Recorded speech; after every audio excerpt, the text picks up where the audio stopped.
¿Qué tal, amigos? Les habla Rafael Montesinos, nuevamente aquí en el Mensaje de la Biblia, para continuar con el tema del sábado. En el programa de hoy estaremos analizando la epístola a los Colosenses, específicamente el capítulo 2. Y vamos a comenzar a leer rápidamente en Colosenses capítulo 2, y podríamos comenzar a leer del versículo 8 en adelante. Mirad que no haya a quien os esclavice por medio de filosofías y huecas sutilezas, según la tradición de los hombres, conforme a las presuposiciones del mundo y no según Cristo. Fíjense que esta sección establece clara y llanamente que estamos hablando aquí de filosofías y huecas sutilezas según la tradición de los hombres. Aquí no estamos hablando de la ley de Dios, estamos hablando de tradiciones humanas, maestros judaizantes, maestros estrictamente carnales, maestros que imponían reglas raras, reglas estrictas en cuanto a dietas, en cuanto a hacer un montón de cosas. Y a esta gente es que Pablo se está dirigiendo cuando habla de ellos. ¿Okay? Luego sigue diciendo, porque en él habita corporalmente toda la plenitud de la naturaleza divina. La palabra griega teiotes significa deidad, de la deidad. O sea, el apóstol Pablo está diciendo que tengamos cuidado con algunas personas que con sus doctrinas esclavizan a los demás por medio de filosofías y huecas sutilezas según la tradición de los hombres y no según Cristo. Entonces dice que en Cristo habita corporalmente toda, no un poquito, toda la plenitud de la deidad. Es interesante que en Colosenses capítulo 1 versículo 3, en Hebreos 1:3, cuando se habla de Jesús, dice que es el resplandor, la irradiación de la gloria de Dios. O sea, Jesús posee la misma gloria que posee el Padre. Es la irradiación, la gloria que proviene de Dios, es Cristo. Porque Él y el Padre comparten la misma gloria. Por eso en Juan capítulo 17 y versículo 5, Él en la oración pastoral le dice al Padre, Padre, glorifícame junto a ti, con aquella gloria que tuve junto a ti, antes que el mundo fuese. Jesús en su naturaleza humana, como hombre en la tierra, ora al Padre, y añorando ese momento cuando Él estaba junto al Padre, como Dios junto al Padre, según Juan 1:1, existiendo junto al trono de Dios, como Dios junto al Padre. Ahora está como hombre en la tierra y le ruega al Padre que le glorifique. Pero aquí, en el libro de Colosenses, capítulo 2 y versículo 9, el apóstol Pablo establece clara y llanamente que en Jesús habita toda, no un poquito, toda la plenitud de la deidad corporalmente. ¿Okay?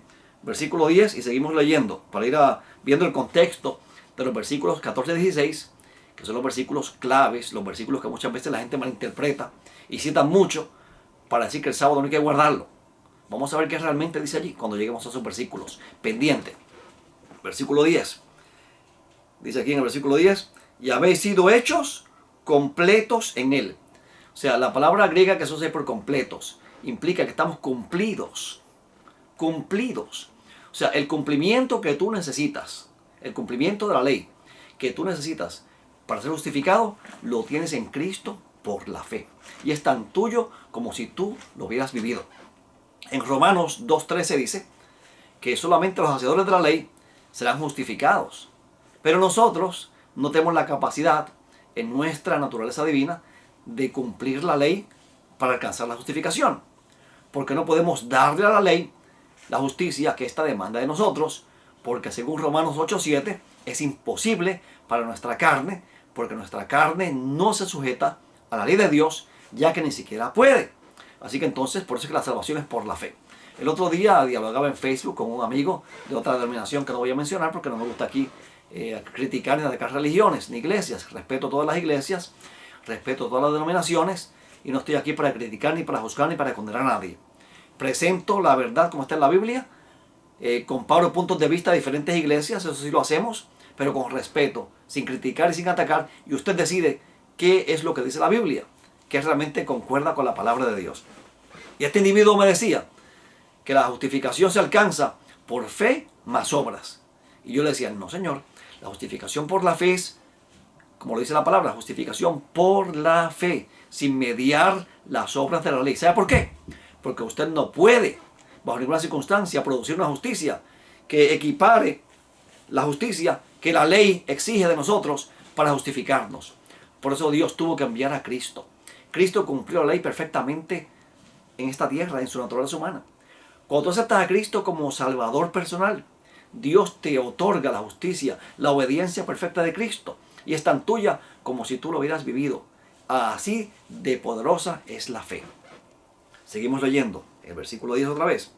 Y habéis sido hechos completos en Él. Cumplidos sonaría más literal y le daría más sentido a la palabra, aunque completos también expresa la misma idea. No nos falta nada en Cristo, estamos completitos en Él. ¿Okay? El cual es la cabeza de todo principado y potestad. Cristo es la cabeza de todo principado y potestad. Él no es la cola, Él es la cabeza, por si acaso. ¿Okay? Ahora, pero es que exceptúa al Padre, porque el Padre es cabeza de Cristo. El Padre es cabeza de Cristo en su humanidad, porque Cristo se sometió al Padre. Filipenses capítulo 2 y versículo 7 lo establece también. Que Él se anonadó a sí mismo. Voluntariamente Él se sometió a la voluntad del Padre para salvarnos a nosotros. Porque Él se ofreció en los tiempos eternos como nuestro sustituto. Según Hebreos 9:14. Su sangre fue ofrecida desde antes de la fundación del mundo. Según 1 Pedro 1, 18 al 20. Eso que quede claro. ¿Ok? Jesús se ofreció voluntariamente para venir a morir por nosotros. Así que sigue diciendo aquí. Repito otra vez el versículo 11. En Él también fuisteis circuncidados con la circuncisión no hecha a mano al despojarnos del cuerpo de carne mediante la circuncisión de Cristo. Así que el apóstol Pablo está tocando otro punto que es vital en este capítulo. Es que estos maestros judaizantes y ascéticos tenían una mezcla del ascetismo pagano con judaísmo. Entonces, por eso es que él habla en el versículo 8 de filosofías y huecas sutilezas, según la tradición de los hombres, conforme a las presuposiciones del mundo, a los principios del mundo, y no según Cristo. Y ahora entonces en el versículo 12, él establece que, en el versículo 11, que fuimos circuncidados, mejor dicho, con una circuncisión no hecha a mano. O sea, no tenemos que circuncidarnos literalmente, ir allá al 8º día de nacidos a que nos corten el prepucio a los varones. No. La circuncisión de Cristo es nuestra circuncisión por la fe. Todo lo que Cristo es nuestro por la fe. No tiene que repetirse. ¿Ok? Versículo 12 dice: habiendo sido sepultados juntamente con Él en el bautismo, en el cual también fuisteis resucitados con Él, por medio de la fe, en el poder de Dios, que los resucitó de entre los muertos. Así que nosotros fuimos sepultados. Morimos en Cristo cuando lo aceptamos como Salvador personal. ¿Ok? La paga del pecado es muerte. Y la muerte de Cristo es nuestra muerte. Él nos mató en su cuerpo. Eso lo explica el apóstol Pablo en Romanos 7, 1 al 7. Cristo nos mató en su cuerpo y luego nos resucitó. Y por la fe, su vida es nuestra vida. ¿Ok? Seguimos leyendo. Versículo 13. Y a vosotros, estando muertos en los delitos y en la incircuncisión de vuestra carne, os dio vida juntamente con Él, perdonándoos todos los delitos. Qué maravilloso. Qué seguridad nos ofrece la palabra de Dios. Seguridad de salvación. Una garantía absoluta y completa de que somos salvos. Y que nada ni nadie nos podrá separar del amor de Dios que es en Cristo Jesús. Esa salvación está garantizada con la sangre de Cristo. Entonces, fuimos perdonados cuando estamos muertos, porque todos los seres humanos están muertos en delitos y pecados. Todos nacemos muertos en pecado. Volvemos a la vida cuando Cristo entra en nosotros por la fe, cuando lo aceptamos como Salvador personal. Pasamos de la muerte a la vida. En el capítulo 5, Jesús lo explicó también eso, que pasamos de la muerte a la vida cuando creemos al Evangelio. Seguimos leyendo, versículo 14, ya que estamos en lo bueno ahora. Cancelando el documento de deuda. Me detengo aquí. La versión Reina Valera del año 1909 dice rayendo la cédula de los ritos. La revisión Reina Valera del año 1960 dice anulando el acta de los decretos. Y la revisión Biblia textual, al igual que la revisión Reina Valera 1977, dicen que cancelando el documento de deuda o cancelando nuestra deuda. ¿Cuál de estas traducciones es la más correcta? Es la más acertada. Bueno, hasta hace unos años atrás no se sabía mucho de esa palabra hierógrafon. Hierógrafon es una palabra, lo que llaman un hepex legomenon en griego, una palabra que solamente aparece una sola vez en el Nuevo Testamento. Hierógrafon es una palabra compuesta por heir, que significa mano, la mano para los judíos en el tiempo de Cristo, incluía toda la mano, no solamente esto aquí nada más, como para nosotros. La mano era todo esto. Así que cuando Cristo lo crucificaron en la mano, pues esto es la mano también. ¿Ok? Así que entonces Heir significa mano y grafon, escritura. Hierógrafon, escritura a mano. Así que algunos decían, pues escritura a mano fue la ley ceremonial. Otros decían el documento o fue la cédula o el acta de los decretos. Entonces unos se lo aplicaban a los ritos y otros a los 10 mandamientos, dependiendo de la creencia religiosa del traductor posiblemente. Pero entonces aparecen documentos, la arqueología ha arrojado mucha luz y aparecen documentos donde esa palabra hierógrafon aparece. Y el hierógrafon es un libro donde se apunta la deuda que tú tienes. Por ejemplo, cuando yo era pequeño, había un colmadito en la esquina y mi papá iba allá a hacer compras, sin dinero. Y el dueño de la tienda del colmado apuntaba en una libreta el nombre de mi papá y allí apuntaba todos los productos que él se llevaba y el precio. Y entonces le decía, don Rafa, debe $80 de compra. Y mi papá decía, el próximo viernes cuando cobre le pago. Así que esa libreta era el documento de deuda, el hierógrafo. Así que Cristo pagó nuestra deuda. ¿Deuda de qué? Deuda de pecado. Ahora, dice aquí en Colosenses 2:14, cancelando el documento de deuda con los decretos que nos era contrario. Y aquí hay algo bien importante. Déjenme pasar el marcador aquí para que la página no se me pase. Porque es que esta Biblia textual tiene los libros del Nuevo Testamento todos reguereteados, todos regados. Y se me hace difícil buscarlos muchas veces. Aún poniendo los marcadores, pues es difícil porque son tantos libros y ellos los cambiaron según ellos para ajustarlo a las sendas antiguas, a las fuentes antiguas, a cómo en el primer siglo o el segundo siglo se fueron ordenando los libros del Nuevo Testamento. A mí no me gusta ese tipo de ordenación. En el libro de Deuteronomio, me parece que el capítulo 31, vamos a buscarlo aquí rapidito. Vamos a ver ahora qué ley del Antiguo Testamento nos era contraria. Dice en Colosenses 2:14 que el hierógrafo, que el documento de deuda nos era contrario. El nombre Deuteronomio significa segunda ley. Segunda ley. Y esto tiene dos explicaciones. Esto es Deuteronomio. Deutero significa segundo y nomio viene de que significa ley. Así que entonces, Deuteronomio, segunda ley. ¿Cuál es la segunda ley en Deuteronomio? Bueno, algunos dicen se refiere a la recapitulación de la ley en el capítulo 5 y en el capítulo 10. Específicamente en el capítulo 5 se recapitula la ley, porque Moisés bajó del monte con las tablas de piedra en sus brazos, vio al pueblo adorando el becerro de oro y le dio contra el piso de la rabia, de la ira, a las tabletas, las rompió. Así que Dios le dice a él, en el capítulo 10 de Deuteronomio, lábrate 2 tablas de piedra como las primeras. Y escribiré, Dios lo va a escribir otra vez, no Moisés, en esas tablas las mismas palabras que estaban en las primeras tablas que quebraste. En el capítulo 5 encontramos una recapitulación, una repetición de los 10 mandamientos. Y algunos dicen, bueno, es Deuteronomio, segunda ley, porque se repite la ley nuevamente. Porque Moisés rompió las primeras y le dieron unas segundas en tablas de piedra. Pero yo pienso que es más que eso. A partir del capítulo 10 en adelante, del 11 en adelante, se comienzan a dar ceremonias, leyes civiles, leyes ceremoniales, leyes de todo tipo para Israel. Y llegamos entonces al capítulo 31. Hay leyes de ciudades de refugio, leyes de esclavos, leyes civiles, leyes sociales, leyes de todo tipo, leyes ceremoniales, leyes rituales. Y entonces esas leyes no las escribió Dios. Esas leyes le fueron dictadas a Moisés. Y en el libro de Deuteronomio, capítulo 31, dice, y al terminar Moisés de escribir las palabras de esta ley sobre el rollo, hasta finalizarlas, mandó a los levitas que llevaban el arca del pacto de Dios diciendo, tomad este libro de la ley y ponedlo al lado del arca del pacto de Yahweh, vuestro Elohim, para que quede allí como testigo contra ti. Moisés terminó de escribir toda esta ley, compuesta de leyes de todo tipo, en un rollo. Y ese rollo fue puesto al lado del arca.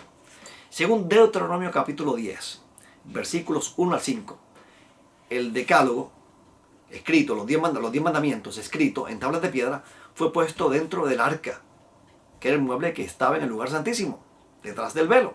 Pero la ley ceremonial, las leyes rituales que escribió Moisés en un rollo, dictadas por Dios, fueron escritas en un rollo y puestas al lado del arca, como un testigo contra ti. ¿Por qué? Porque los 10 mandamientos te señalan el pecado, pero no tienen poder para quitártelo. Dice Romanos 7:7 que yo no conocía el pecado sino por la ley. Si la ley nos dijera no matarás. El apóstol Pablo repite varias veces en el libro de Romanos que por la ley se conoce el pecado, que sin ley no hay pecado. Pero la ley no puede bregar con el pecado. En la ley no hay nada capaz de quitarnos el pecado a nosotros. Y tú tampoco te lo puedes quitar. En Jeremías 2:22 dice, aunque te laves con lejía y amontones jabón sobre tu cabeza, la mancha de tu pecado permanecerá sobre ti. No hay nada que nosotros podamos hacer que nos quite la mancha de pecado. Solamente la sangre de Cristo nos limpia de todo pecado. De ahí la importancia de aceptar a Cristo como Salvador personal una vez que reconocemos nuestra pecaminosidad y nuestra insuficiencia. Así que entonces, esta ley que escribió Moisés en un rollo y que fue puesta al lado del arca, era la ley que dictaba nuestra deuda. El decálogo te dice que eres un pecador, que adulteras, que matas, que robas, que hurtas, que eres idólatra, que eres un violador del sábado. ¿Qué tienes que hacer para resolver ese problema? Hace falta un sacrificio, hace falta una vida, hace falta sangre. Y entonces la ley ceremonial proveía la sangre, el sacrificio, el animal, representativo de Cristo. Así que la ley ceremonial dictaba la deuda que el pecador tenía con Dios a consecuencia del pecado que la ley, que el decálogo le señalaba. Así que cuando volvemos allá al libro de Colosenses, capítulo 2 y versículo 14, cuando dice, cancelando el documento de deuda que nos era contrario, ya sabemos a qué ley se refiere. Porque es que algunos dicen, no, es que todas las leyes son las mismas leyes. No, señor. Los 10 mandamientos fueron escritos en tablas de piedra por Dios y puestos dentro del arca. Y en Apocalipsis, capítulo 11 y versículo 19, aparece el arca del pacto en el cielo. Y es interesante que a Moisés se le dijo que esa arca era un modelo que se le mostró en el monte y que era tipo del santuario celestial, tal como dice en el libro de Hebreos, capítulo 8, versículos 1 al 5. Este santuario que Moisés hizo era figura y sombra de los bienes venideros, no de los bienes venideros, del santuario celestial, ¿okay? Del templo celestial. Seguimos leyendo. Dice aquí, leemos el versículo 14 otra vez. Cancelando el documento de deuda con los decretos que nos era contrario. Y explicamos por qué nos era contrario. Y por qué era una deuda, un documento de deuda. Porque era el que nos dictaba la deuda. Ese rollo estaba puesto al lado del arca y nos dictaba a nosotros cómo pagar. ¿Qué tienes que pagar? Trae un cordero, trae una vaca roja. Si eres muy pobre, trae 2 palomas. ¿Okay? Los tipos de ofrendas que había que ofrecer. Dice, y lo quitó de en medio clavándolo en la cruz. ¿Qué fue lo que Cristo clavó en la cruz? El documento de deuda, la ley ceremonial, no el decálogo, no los 10 mandamientos. Y a mucha gente le cuesta trabajo creer eso. No lo quieren creer. ¿Por qué? Porque no quieren guardar el sábado. No tienen problema con 9 mandamientos. No, esos 9 mandamientos son universales. Escuché un predicador el otro día diciendo, eso lo inventó Noé, eso lo dijo Noé. Fueron los mandamientos de Noé, desde Noé. No, señor. El decálogo es la ley divina, es la ley del cielo. Aparece en Apocalipsis capítulo 11 y versículo 19, en el santuario celestial, en el templo del cielo. Porque es la ley de Dios, es el asiento de la justicia de Dios. Dios es amor y los 10 mandamientos son una ley de amor que te dicen cómo amar a Dios y cómo amar a tu prójimo. Versículo 15 se me quedó. Y después de despojar en ella a los principados y a las potestades, los humilló públicamente al llevarlos prisioneros en desfile triunfal. En los tiempos antiguos, cuando había guerras, y hoy en día en el Oriente Medio veo mucho eso, ahora con ISIS en estos años pasados, cuando ISIS ganaba batallas, exhibía públicamente con los ojos vendados y amarrados a los enemigos derrotados, y después los fusilaban y los mataban, pero primero los exhibían. Hacían un desfile con ellos, de las armas que recuperaron de los enemigos. En los tiempos bíblicos eso era así, eso no ha cambiado en el Oriente Medio. Ganaban una batalla y exhibían a los enemigos, los humillaban públicamente desnudos. Los ponían desnudos, amarrados, encadenados, unos con otros encadenados. Y en un desfile los exhibían públicamente para luego ejecutarlos o encerrarlos, castigarlos. Y eso fue lo que Dios hizo a través de Cristo con Satanás. Cristo exhibió a Satanás públicamente, triunfando sobre él en la cruz. El capítulo 16, que es el versículo controversial aquí para muchos, dice, por tanto nadie os juzgue. ¿Por qué dice aquí que nadie os juzgue? Fíjense que ahí no dice no guarden, que nadie diga que no guarden, o que nadie diga que guarden. Ahí no dice eso. Que nadie os juzgue ¿Por qué el apóstol Pablo dice que nadie os juzgue? Si usted lee un poquito más adelante, es lo que mucha gente no hace, se quedan ahí. Leemos del versículo 17 en adelante, 18 en adelante, mejor dicho. Vamos a ver.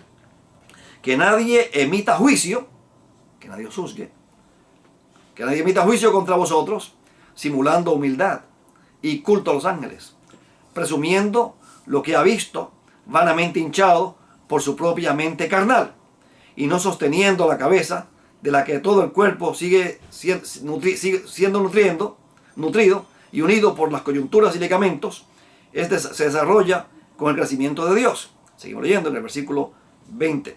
Si moristeis con Cristo a las presuposiciones del mundo, ¿por qué como si vivieseis en el mundo os sometéis a preceptos tales como no uses, no comas, no toques, según mandamientos y doctrinas de hombres, cosas que están todas destinadas a perecer con el uso? Tales cosas, la verdad, tienen cierta reputación de sabiduría en una religión impuesta por uno mismo, en que una falsa humildad y un severo trato del cuerpo, pero no tienen valor alguno contra los apetitos de la carne. Así que entonces el apóstol dice, miren, no dejen juzgarse ustedes por esta gente que hacen culto a los ángeles, que imponen cargas pesadas, que los obligan a ayunar, a no comer, a no tocar, a no hacer cosas, a darle un duro trato al cuerpo. Eso es lo que la gente hace con ustedes. No se dejen condenar y juzgar por esa gente. No. ¿Ok? Así que entonces, no dejen que esta gente le imponga esas costumbres malas a ustedes. Eso no es guardar el sábado. Él no está hablando del sábado ahí, hermanos, amigos. No, señor. Está hablando de, según el versículo 8, de filosofías y huecas sutilezas según la tradición de los hombres. Estos falsos maestros ascéticos judaizantes mezclaban los 10 mandamientos, o mejor dicho, la ley ceremonial en este caso, y mezclaban también la circuncisión con estos castigos y disciplinas ascéticas que ellos tenían y que le imponían a los creyentes en Colosas.